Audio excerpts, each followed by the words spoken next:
Ndakandane gore nchirwara. Ndaishimba. Hapana chandaigona kuita. Ndaitogezeswa. Murume wangu aita sati aenda kubasa isi andigezesa. Ndaitadza kushama muromo kudya ndaitadza. Shaya dzaita kunge dzakabatwa. Kumeso ndeimuka kwakazvimba kwoswera kwakazvimba. Makumbo nemaoko zvese zvaizvimba. Ndandajaira paini zvondaigona kuti asi kurwadziwa ndichirwadziwa.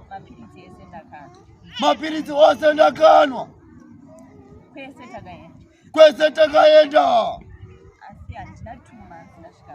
Kasi handina tuma dzindasvika pano. Ndakugona kufamba. Ndakutowachira murume wangu. Nakubika.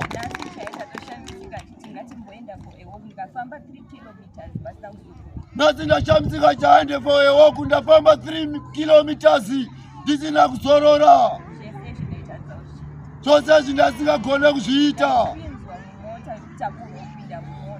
Ndaipinzwa mumota ndichitakurwa kupinda mumota. Pandakauya pano pasowe ndaipiwa cheya yekuti ndigare. Kasi nhasi ndakwanisa kugara ndoga. Aiwa ndikufara. Aiwa taurai. Jinda kupai nguwa. Kapu chayo yekunwa mvura yaindiremera. Ndaikweshwa mazino ndaitobatirwa toothbrush. Asi pandakauya pano ndakatotanga ndega kukwesha mazino. Mumba mangu ndakuchaira ndega tenzi. Muchairo wairema kubata.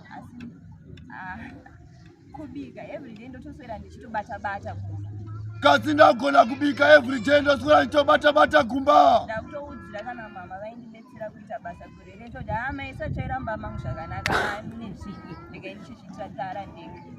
Ndakutodzira vaindibatsira kuita basa kuti hamuna kuchena.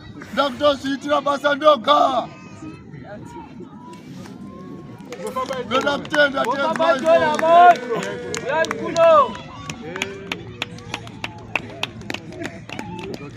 Dokara yey. Pana zandola kutaura. Dokai. Vari kuti varume vacho. Uyatone. Dai varume vese. Watu wa moyo unenge wa murume. Wazanda taura. Mukadzi akarwara today. Murume anonoka kudzosera kupi.